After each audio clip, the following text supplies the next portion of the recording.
இப்போ எதனால நம்ம எஃப்ஐஐஸ் வந்து நம்ம நாட்டில் முதலீடு செய்யணும்னு நம்ம நினைக்கிறோம். ஏன்னா they bring in the larger மணி.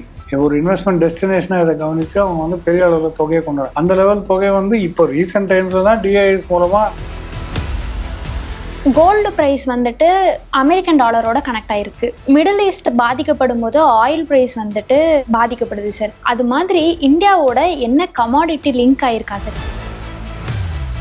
இந்த விஷயங்கள் கஷ்டமா இருக்கங்காட்டி தான் நம்ம மக்கள் இன்னுமே கோல்ட் அண்ட் சில்வர் இவர் பக்கம் போறாங்களோ சார். ஸ்வீட்டான குக்கீஸ் ஆனா சுகர் இல்ல, அதுதான் ட்ரூ ஸ்நாக்ஸ். நம்ம டெய்லியும் இந்தியன் மார்க்கெட் பத்தி பாக்குறோம். ஆனா இந்தியன் மார்க்கெட் பத்தி பாக்குறதுக்கு முன்னாடி ஏஷியன் மார்க்கெட், அமெரிக்கன் மார்க்கெட் எப்படி இருக்குன்னு சொல்றீங்க சார். இந்தியன் மார்க்கெட்டை பத்தி இன்னைக்கு இந்தியன் மார்க்கெட் எப்படி இருக்குன்னு தெரிஞ்சுக்கிறதுக்கு நம்ம ஏன் சார் அமெரிக்கா மார்க்கெட்டும் ஏஷியன் மார்க்கெட்டையும் பார்க்க வேண்டியதா இருக்கு? Very good. ஸோ நம்ம வந்து எந்த மார்க்கெட்டும் பார்க்காம இந்தியன் மார்க்கெட்டுக்குள்ள ஒரு நாள் போகிறோம். It's like driving blind. எதனாலன்னு சொல்லுங்க. அப்படி ஒரு காலகட்டம் இருந்தது. நமக்கு வந்து ஃபர்ஸ்ட் ஆஃப் ஆல் இன்ஃபர்மேஷன் வராது அவ்வளோ ஈஸியாக. மணி ஃப்ளோ வந்து அவ்வளோ ஃப்ரீயாக ட்ரான்ஸ்ஃபர் ஆகுது. யூனோ டுடே இன்றைய தினம் பார்த்தீங்கன்னா flow of money is instantaneous. நான் இங்கே உட்காந்து யூஎஸ் மார்க்கெட்டில் இன்வெஸ்ட் பண்ணலாம். யூஎஸ்ல இருக்கிறவங்க நம்ம சந்தையில் முதலீடு செய்யணும். அண்ட் வைசி வர்சா. உலகத்தில் இருக்கக்கூடிய எந்த சந்தையிலுமே முதலீடு செய்யத்தக்கக்கூடிய அவைலபிலிட்டி, அது ஆன்லைனாக இருக்கட்டும், பேங்கிங் மாடல்ஸாக இருக்கட்டும், ஸ்விஃப்ட் ட்ரான்ஸ்ஃபராக இருக்கட்டும், வாட் எவர் ஃபார்ம், எனக்கு வந்து டிரான்சாக்ஷன் பண்ணக்கூடிய கேப்பபிலிட்டி இன்றைய தினம் இருக்கிறது. முந்தையெல்லாம் ஒரு கடிதாசி எழுதி போட்டிங்கன்னா ஓவர்சீஸ், இந்தியாவில் விடுங்க, ஓவர்சீஸ் எழுதி போட்டிங்கன்னா மாதத்துக்கு ஒன்று தான் போய் சேரும். மாத துவக்கத்தில் நீங்கள் எழுதி போட்டிங்கன்னா ஒரு 25 days கப்பல்லாம் ஏரோப்ளேன்லாம் போய் டெலிவரி ஆகுது. இன்றைக்கி வந்து இமெயில் மூலமாக இல்லை உங்கள் online WhatsApp chat social media மூலமாக அடுத்த செகண்ட் போய் நின்றுடும். Investment decisions can be made அந்த ஸ்பீடில். ஓகே, ஒரு முதலீடு, இது நான் சிறு முதலீட்டாளர் மட்டும் பேசலை, we are also talking of large money. So money flow can be instantaneous, information flow can be instantaneous, decision making can be instantaneous. So இந்த மாதிரி ஒரு போர் வந்து நமக்கு எந்த விதமான ஒரு சோஷியல் நெட்வொர்க்கிங் இல்லாத நேரத்தில் நடந்திருந்தா உங்களோட ரியாக்ஷன் எப்படி இருந்திருக்கும்? நமக்கு இந்த செய்தி வரணும், நியூஸ் பேப்பர்லாம் பப்ளிஷ் ஆகணும், இல்லை ரேடியோ நியூஸ் கேட்கணும், அதுக்குள்ளே அது வேற மாறி இருக்கும். இன்னைக்கு வந்து ட்ரம்ப் நினைக்கிறத கூட எனக்கு today we can know now. அவரும் அந்த மாதிரி தான் பண்ணுறாரு. ட்ரூத் சோஷியல் அவர் ஏதோ ஒன்று போஸ்ட் பண்ணி உடனடியாக உடனே தெரியுது. ரிசல்ட், கம்பெனியோட ரிசல்ட் பப்ளிஷ் ஆகுது, எனக்கு உடனே தெரியுது. Next second I am able to know result என்ன, யாரும் என்கிட்ட சொல்ல online. So flow of money, flow of information வந்து இன்ஸ்டன்டேனியஸ் ஆகுது. இன்ஸ்டன்டேனியஸ் இந்த மாதிரி ஒரு நேரத்தில் இன்டகிரேட்டட் வேர்ல்டில் இருக்கும்போது, ஃபினான்ஷியல் வேர்ல்டில் இருக்கும்போது, decision making is also instantaneous. Okay. So இந்த டிசிஷன் மேக்கிங் வந்து நமக்கு எப்போவுமே சைக்கலாஜிக்கலாக ஸ்டாக் மார்க்கெட்டில் முக்கியமாக இட் இஸ் ஹர்ட் மென்டாலிட்டின்னு சொல்கிறோம். ஹர்ட் மென்டாலிட்டினா நான் கொச்சா மந்தை ஹர்ட் மென்டாலிட்டி. ஸோ மொத்தமாக இப்படி தான் விற்றா எல்லாம் சேர்ந்து விற்கிறது, வாங்கினா மொத்தமாக சேர்ந்து வாங்குறது, இப்படி தான் நம்ம பிஹேவியர் இருக்குது. இது நம்ம நாட்டு சந்தை இல்லை, உலகத்தில் இருக்கக்கூடிய எல்லா சந்தையிலையுமே ஹர்ட் மென்டாலிட்டி தான். ஸோ அந்த ஹர்ட் மென்டாலிட்டியை இன்ஃப்ளூயன்ஸ் பண்ணக்கூடியது இந்த மாதிரி இன்ஃபர்மேஷன் ஃப்ளோ தான். ஓகே. ஃபண்ட் ஃப்ளோஸுமே தான். நம்ம எதுக்கு எஃப்ஐஐ டிஏஎஸோட டெய்லி பார்க்குறோம்? It impacts our thinking. ஏன் எஃப்ஐஐஸ் வச்சுட்டே போகிறாங்க? ஸோ காஷன் இருக்கணும். It's a lesson. உலக சந்தைகளில் இப்போ போர், அந்த எஸ்கலேஷன் எப்படி நடக்கிறதுனால அவங்களோட மார்க்கெட்ஸ் எப்படி இருக்குது, இது வந்து நம்ம தெரிஞ்சுக்கலாம். அது டெஃபினட்டாக நமக்கு ஒரு இம்பேக்ட் தரும். மூன்றாவது, these market sometimes open ahead of us. இப்போது ஹாங்காங்காக இருக்கட்டும், ஜப்பானாக இருக்கட்டும், நம்மளை விட ஒரு 3-4 மணி நேரம் முன்பதாக அவங்க வந்து செயல்பட துவங்குது. ஸோ இப்போ இந்த போரோட இம்பேக்ட் வந்து அங்கே பார்க்கும்போது those are much bigger markets, those are much more diversified markets. இப்போ நம்மளோட இன்வெஸ்டர்ஸ் வந்து இவ்வளோ தான், ஒரு small volume of demat accounts தான் கம்பேர்ட் டு பாப்புலேஷன். இப்போ ஹாங்காங், ஜப்பான்லாம் பார்த்தீங்கன்னா ஆல்மோஸ்ட் 50-60% பாப்புலேஷன் வந்து ஸ்டாக் மார்க்கெட்டில் ஏதாவது ஒரு விதத்தில் இன்வால்வ்டாக இருப்பாங்க. யூஎஸ்ஆ இருக்கட்டும், சைனாவாக இருக்கட்டும், இன்வால்மெண்ட் இஸ் கிரேட்டர். ஸோ அவங்களோட ரியாக்ஷன்ஸ் வந்து நமக்கு டெஃபினட்டாக they are more developed markets opening earlier than us, greater amount of investment flowing in. அவங்களோட முதலீடு டிசிஷன்ஸ் வந்து டெஃபினட்டாக நமக்கு ஒரு பாதிப்பை தரக்கூடும். ஏன்னா world is integrated financially. Okay. So அந்த it's definitely good to know இந்த பிஹேவியரல் பேட்டர்ன் எப்படி இருக்குன்னு. ஓகே சார், நம்ம ரீசெண்டாக ஒரு லிசனர் வந்துட்டு ஒரு கேள்வி போட்டிருந்தாரு, நீங்கள் ஏன் கிஃப்ட் நிஃப்ட் பற்றி பேசுறதில்ல, நீங்கள் பேசினா எங்களுக்கு யூஸ்ஃபுல்லாக இருக்குங்களா அப்படின்னு சொன்னாங்க. கிஃப்ட் நிஃப்டியை கவனிக்கிறது ரொம்ப முக்கியமாங்க சார். கிஃப்ட் நிஃப்டியை பொறுத்து தான் இந்தியன் மார்க்கெட் வந்துட்டு டிசைட் ஆகுதுங்க. அப்படி இல்லை, சரி, gift Nifty opens before and closes after, அவ்வளோதான். நமக்கு வந்து 9 மணிக்கு ப்ரீ மார்க்கெட், 9:01 ப்ரீ மார்க்கெட், 9:08 வரைக்கும் இருக்கும். அப்புறம் 9:12 செட்டில்மெண்ட், அப்புறம் 9:15 ஒஃபிஷியல் ட்ரேடிங் நமக்கு போவாங்க. 3:30 வரைக்கும் ட்ரேடிங் நடக்கும். பட் கிஃப்ட் நிஃப்டின்றது ஐ திங்க் ஓப்பன்ஸ் அட் 7:30 இந்த morning, 6:30 or 7:30 morning, goes out till 11:30 night வந்து 11:30 12 வரைக்கும் தொடர்ச்சியாகும். 8 ஹார்ஸ் மட்டும் லீவ் இருக்கும். நடுப்புல ஒரு கேப் இருக்கு. இது எதுக்காக அப்படின்னா, இது மோர் நம்ம இன்டகிரேட்டடா நம்மளோட இண்டெக்ஸுமே உலக சந்தைகளுக்கு ஒரு இன்டகிரேட் ஆகணுன்றதுக்காக தான் அந்த கிஃப்ட் நிஃப்டியை பற்றி பேசுகிறோம். முதல்லலாம் அது எஸ்ஜிஎக்ஸ் நிஃப்டின்னு சொல்லி தான் வச்சுருந்தோம், சிங்கப்பூர் நிஃப்டின்னு சொல்லுவாங்க. அப்போவும் எஸ்ஜிஎக்ஸை பார்த்து தான் இங்கே. ஸோ இது நமக்கு வந்து ஒரு ட்ரெய்லர் மாதிரி. So SGX means gift Nifty வந்து லைட்டாக கொஞ்சம் லோவர் சைடில் ஓப்பன் ஆனால் நம்ம சந்தை அன்னைக்கு வந்து லோவராக இருக்கும். ஸோ இந்த கிஃப்ட் நிஃப்டி எதனால இம்பேக்ட் ஆகுது? சர்வதேச சந்தைகள். சர்வதேச சந்தைகள் நேற்றுலேருந்து டவ் ஜோன்ஸு அவர் பேசக்கூடிய செய்தி, போர் பிரச்சனை, உலகத்தில் இருக்கக்கூடிய மற்ற பிரச்சனை, கோல்டு, சில்வர், கரன்சி ஸ்ட்ரென்த், இதெல்லாம் பல விஷயங்கள் அதில் உள்கொண்டிருக்கு. அது எல்லாமே சேர்த்து அந்த மார்க்கெட்டோட மூவ்மெண்ட் கிஃப்ட் நிஃப்டிக்கு இம்பேக்ட் ஆகும். கிஃப்ட் நிஃப்டினால நமக்கு வந்து ஒரு ட்ரெய்லர் மாதிரி, சரி இன்னைக்கு லைட்டாக ஓப்பன் ஆகும், லோவராக ஓப்பன் ஆகக்கூடும், ஹையராக ஓப்பன் ஆகக்கூடும்ன்றது அந்த கிஃப்ட் நிஃப்டி பார்த்து நம்ம தெரிஞ்சுக்கலாம், அவ்வளோதான். So I think you can look at it, but gives you ஒரு 1.5 மணி நேரத்துக்கு முன்பதாக அந்த டேட்டா வந்து உங்களுக்கு தரும். சார் நீங்கள் இப்போ பேசின வச்சு எனக்கு ஒரு டவுட்டுங்க சார். இப்போ உலகம் வந்து ரொம்ப சுருங்கிடுச்சு, ஒரு கிளிக்ல எல்லாமே நம்ம தெரிஞ்சுக்கிறோம். அது இப்போ நீங்கள் சொல்லும் போது இன்டிகிரேட்டடாக இருக்கங்காட்டிக்கு ஷேர் மார்க்கெட்லேயுமே ரிஃப்ளெக்ட் ஆகுது. இப்போ இதனால அதிக பேனிக்ஸ் வந்து ஷேர் மார்க்கெட்டில் நடக்குதா சார்? எங்கேயோ நடக்கிற ஒரு விஷயத்துக்காக மற்ற மார்க்கெட்லாம் ரியாக்ட் பண்ணுது அப்படின்னு வேற நாட்டு சந்தைகளும் ரியாக்ட் ஆகுது, இந்தியன் மார்க்கெட்டும் ரியாக்ட் ஆகுது. அப்படி குறுகே போன, அதாவது உலகம் சின்னது நல்லதுன்னு நினைக்கிறீங்களா சார்? ஆமாம், ஐ திங்க் இல்லாட்டி you are disconnected from everything. இப்போ எதனால நம்ம எஃப்ஐஐஸ் வந்து நம்ம நாட்டில் முதலீடு செய்யணும்னு நம்ம நினைக்கிறோம்? ஏன்னா they bring in the larger money. Okay, ஒரு இன்வெஸ்ட்மெண்ட் டெஸ்டினேஷனாக இதை கவனித்து அவங்க வந்து பெரிய அளவில் தொகையை கொண்டு வராங்க. அந்த லெவல் தொகை வந்து இப்போ ரீசெண்ட் டைம்ஸில் தான் டிஐஎஸ் மூலமாக முதலீடு செஞ்சு அதை ஆஃப்செட் பண்ணுறதுக்காக தான் டிஐஎஸ் மூலமாக இந்த எஸ்ஐபி இதெல்லாம் இப்போ இந்த வளர்ச்சி இப்போ தான் வருது. We are getting the. அவங்கெல்லாம் ஆல்மோஸ்ட் 1990s எவ்வளோ வால்யூம் வந்து இன்வெஸ்ட் பண்ணிட்டு இருக்காங்க. ஸோ இம்பேக்ட் ஆஃப் நியூஸ் வந்து நமக்கு பிடிச்சாலும் பிடிக்காட்டியும் நமக்கு வந்து இம்பேக்ட் தான் ஆகுது. இப்போ இந்த போர்னால இம்பேக்ட் ஆகுதா, நமக்கு இம்பேக்ட் இல்லை அப்படின்னு சொல்ல முடியாது. We cannot live in isolation, correct? Because fund flows across the world, இல்லையா? ஸோ அது வந்து ஐசோலேஷனில் நம்ம வாழ்ந்து எங்கள் ஸ்டாக் மார்க்கெட்டில் வந்து பாதிப்பு வரக்கூடாது, எங்கள் ஸ்டாக்ஸ்னால மட்டும்தான் பாதிப்பு வரணும் அப்படின்லாம் நினச்சி நம்மளால ட்ரேட் பண்ண முடியாது. ஏன்னா கம்பெனிஸும் அந்த மாதிரி தானே செயல்படுது. இப்போ ஆப்பிள் என்ற கம்பெனி அங்கேயே இருக்குது, இங்கேயே இருக்குது, எல்லா இடத்துலையும் இருக்குது. ஸோ சேல்ஸ் வந்து இங்கே தான் பெருசு அவங்க நாட்டை விட. இப்போ ஹண்டே கார்ஸ்ன்றது கொரியன் மேக், கியா கார்ஸ் வந்து அவங்களோடது, அது அங்கேயே இருக்குது, இங்கே இருக்குது, ரைட்? ஸோ இந்த மாதிரி நிறைய கிராஸ் லிங்க்டாக இருக்குது. ஏன்னா பிஸ்னஸஸ் கோ அக்ராஸ் பவுண்ட்ரிஸ். ஸோ அவங்க அங்கேயே வந்து ஹெட் குவார்ட்டராக இருப்பாங்க, பட் சேல்ஸ் வந்து இங்கே. ஃபார் இன்ஸ்டன்ஸ் சாம்சங் இங்கே வந்து லிஸ்டட் கிடையாது உதாரணத்துக்கு, பட் கொரியாவில், சவுத் கொரியாவில் வந்து அது பெரிய company. In fact people look at அந்த இண்டெக்ஸில் வந்து சாம்சங் வந்து எவ்வளோ வெயிட்டேஜ் இருக்குன்னு மட்டும் கொஞ்சம் எட்டி பாருங்க. அதே போல் எல்ஜி இங்கே வந்து லிஸ்டட் கிடையாது, பட் அங்கே வந்து இட்ஸ் யூஸ். ஸோ நம்ம வாங்கக்கூடிய பொருட்கள், சாம்சங்கோட பொருட்கள் impact sales numbers and profits in Korea. So when business happens without borders, stocks also function. அந்த மாதிரி தான் borderless stock markets தான் இருக்கும். Of course fully integrated வர முடியாது, but yeah, at some point of time it is good, it is healthy. Sir FIs DIS பற்றி ஏன் கவனிக்கணும் நீங்கள் நிறைய தடவை சொல்லியிருக்கீங்க. இப்போ எனக்கு என்ன டவுட்னா சார், இப்போ எஃப்ஐஎஸ் வந்துட்டு மோஸ்ட்டாக வித்துக்கிட்டு வர்றாங்க, டிஐஎஸ் வந்து வாங்குறாங்க. இப்போ டிஐஎஸ் மட்டும் வாங்கிக்கிட்டே இருக்கும்போது அதை மட்டும் வச்சு நம்ம மார்க்கெட்டை பேலன்ஸ் பண்ணிட முடியுங்களா சார்? ஒரு பக்கம் பெரிய தொகை போயிட்டு இருக்கு, ட்ரை பண்ணுறேன். தட் இஸ் தி ட்ரையல் இல்லை, அதுதான் ஐ திங்க் நம்மளுடைய ரீட்டைல் முதலீட்டாளர்கள் மற்றும் நம்ம மக்கள் வந்து பெரிய அளவில் இந்த எஸ்ஐபி மாடல் இல்லை வாட்எவர் மியூச்சுவல் ஃபண்ட் மூலமாக முதலீடு செய்கிறது அந்த ஒரு குஷனிங் எஃபெக்ட் கொடுத்துருக்கிறதா நம்ம சொல்லலாம். அவ்வளோதானே தவிர அது கூட இல்லைன்னு வச்சுக்கோங்க. அபவுட் 15 years ago மற்ற கிரைசிஸ்லாம் வரும்போது நீங்கள் பாருங்கள், டிஐஎஸ் வந்து இவ்வளோ தொகையை வந்து பம்பின் பண்ண முடியாது. பம்பின் பண்ண முடியாத பட்சத்தில் இவங்க வந்து ஒரு 4000-5000 கோடி வந்து நெட் செல்லராக இருந்தாங்கன்னா சந்தை வந்து அட்லீஸ்ட் ஒரு 400 பாயிண்ட்ஸ் வீழ்ச்சிருக்கும் தொடர்ச்சியாக. ஸோ இவங்க வந்து 2021 வருஷத்துலேருந்து எஃப்ஐஎஸ் வந்து நெட் செல்லராக தான் இருந்திருக்காங்க இந்த நாட்டில்.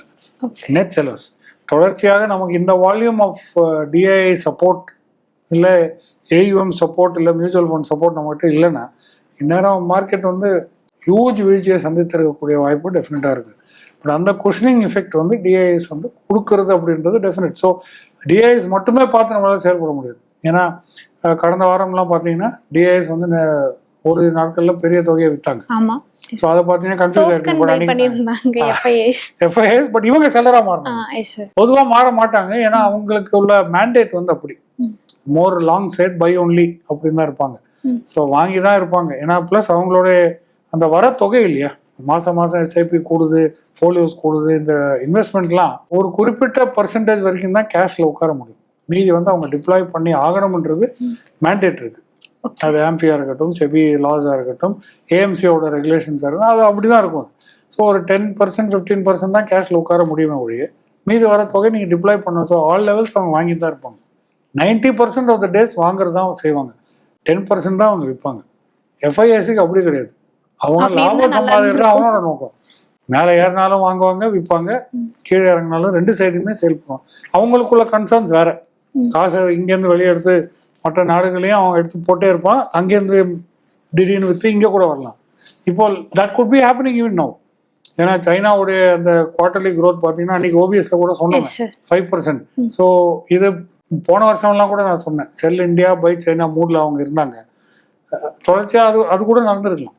ஏன்னா 5% க்ரோத் திடீர்னு உலகம் எங்கும் அந்த ஒரு எதிர்பார்ப்பே கிடையாது. பட் எக்ஸ்பெக்டேஷன் மீறின ஒரு வளர்ச்சி வந்து சைனா ஃபர்ஸ்ட் குவார்டர்ல கொடுக்கும்போது some funds could have definitely gone back to China.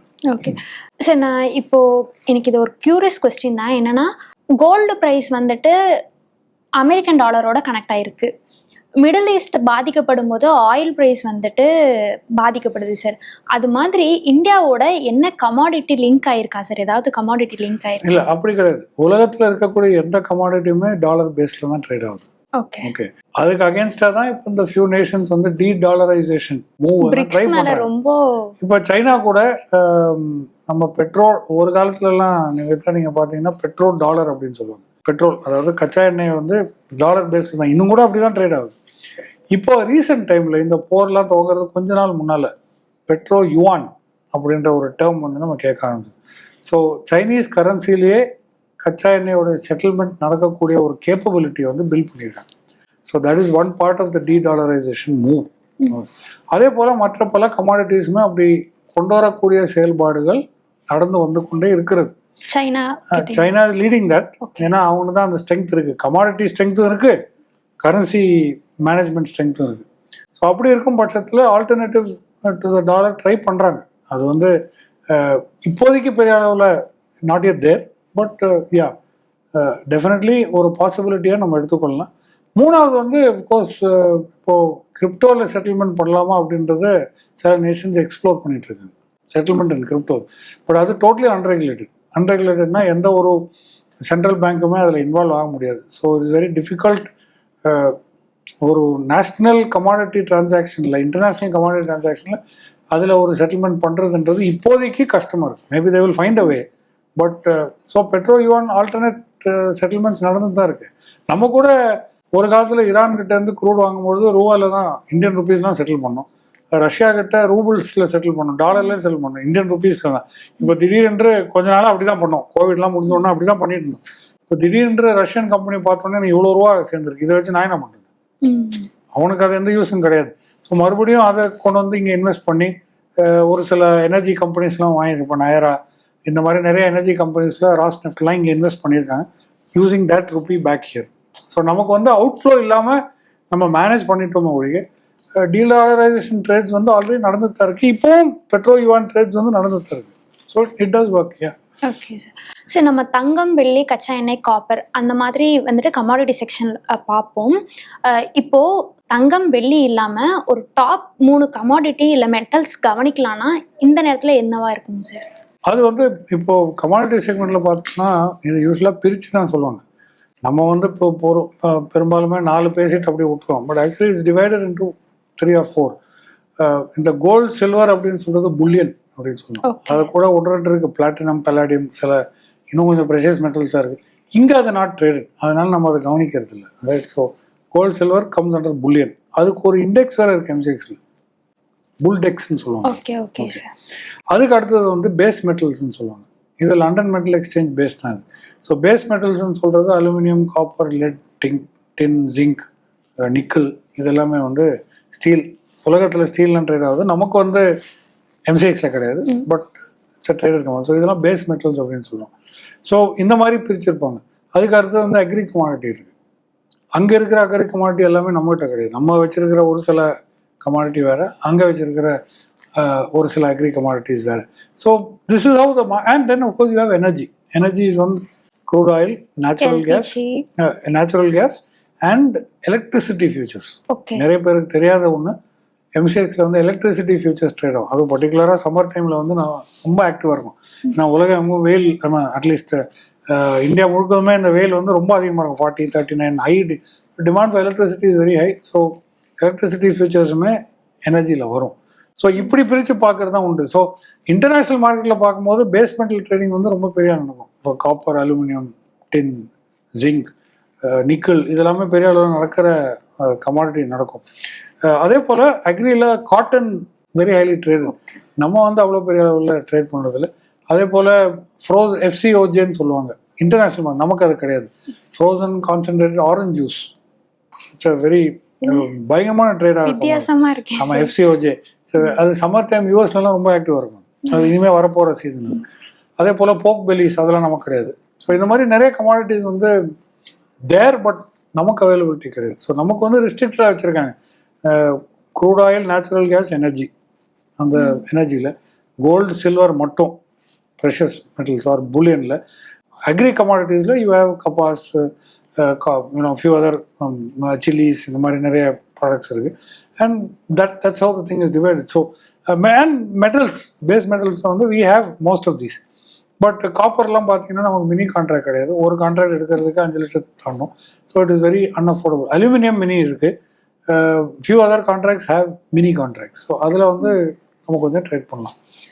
ஒருவேளை இந்த விஷயங்கள் கஷ்டமா இருக்கங்காட்டி தான் நம்ம மக்கள் இன்னுமே கோல்ட் அண்ட் சில்வர் ETF பக்கம், கோல்ட் அண்ட் சில்வர் பக்கம் போறாங்களோ சார்? இல்ல, இது வந்து கோல்டன் போவாங்க தான். இல்ல, இது கோல்ட் அண்ட் சில்வர் எப்பவுமே இன்ட்ரெஸ்ட் இருக்கு.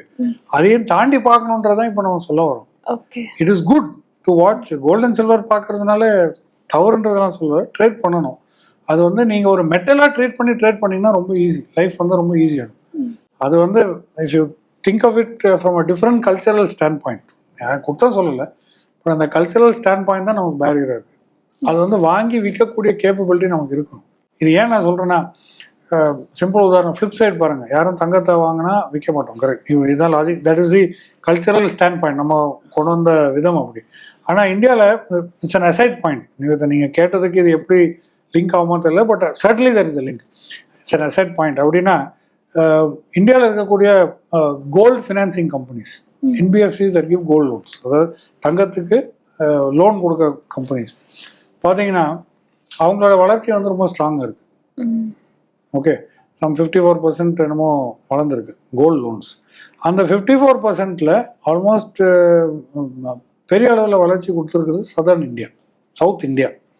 அந்த சவுத் இந்தியாவில் பார்த்தீங்கன்னா 50% of that growth from south India is coming from Tamil Nadu. ஸோ நம்ம என்ன பண்ணுறோம், விற்க மாட்டேங்கிறோம், அடமானம் வைக்கிறோம். அடமானம் வச்சதை திருப்பி எத்தனை பேர் பெறாங்கன்றது தான் கேள்வி எனக்கு.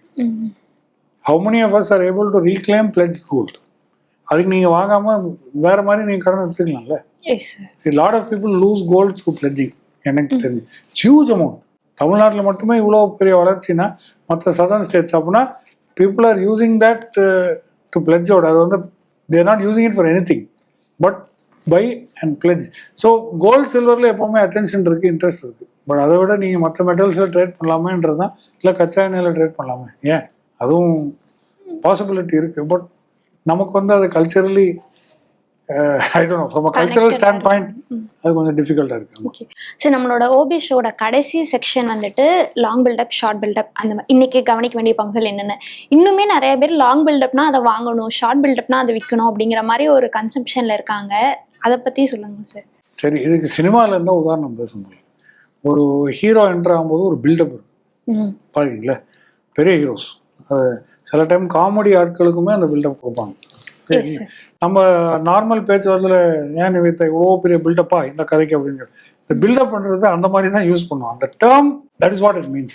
It's building up. Building up நம்ம ஸ்டாக் மார்க்கெட்டில் சொல்லும்போது லாங் பில்டப், லாங்ன்றது பை சைடு பொசிஷன்ஸ் வாங்கியிருக்காங்க அதில் வந்து பில்டப்னா அக்யூமுலேட் பொசிஷன்ஸ் வந்து அக்யூமுலேட் ஆயிருக்குன்றது தான் அதோட அர்த்தம். நீங்கள் உடனே போய் வாங்கணும் அப்படின்றத சொல்ல வரல.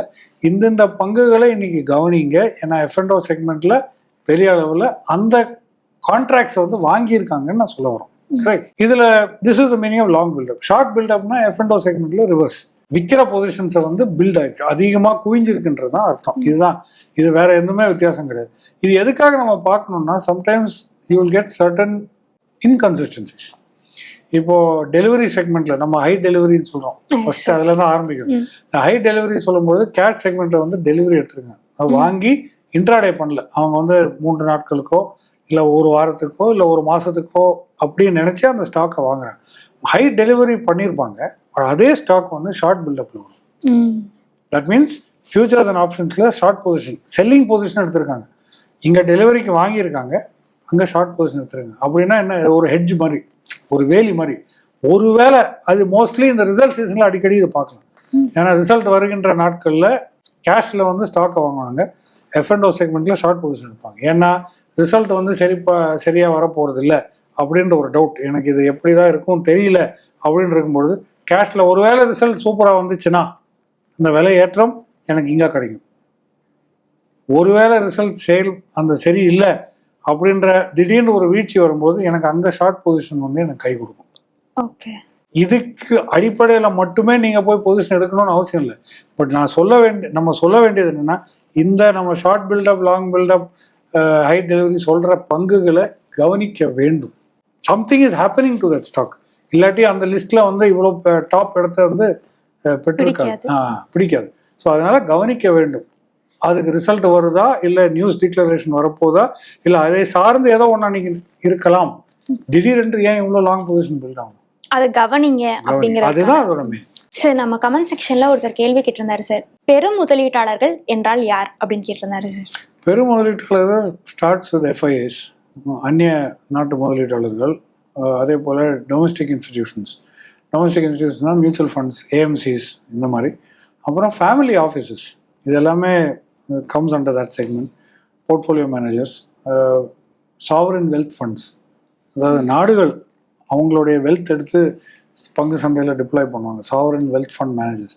இது எல்லாமே வந்து ஏன்னா அவங்க இன்வெஸ்ட் பண்ணுறது 100 ஷேர் கிடையாது, கோடிகள், மல்டிபிள் க்ரோர்ஸ் முதலீடு செய்யக்கூடியவங்க தான் பெரும் முதலீட்டாளர்கள். ஸ்வீட்டா ஸ்நாக்ஸ் சாப்பிடணும் போல இருக்கா? அப்போ ட்ரூ ஸ்நாக்ஸ் ட்ரை பண்ணுங்க. சுகர் ஃப்ரீ, கில்ட் ஃப்ரீயான super taste True Snacks Amazon, Flipkart, BigBasket போன்ற வெப்சைட்டுகளிலும் கிடைக்கும். மேலும் உங்கள் அருகில் இருக்கும் சூப்பர் மார்க்கெட்டிலும் வாங்கிக் கொள்ளலாம்.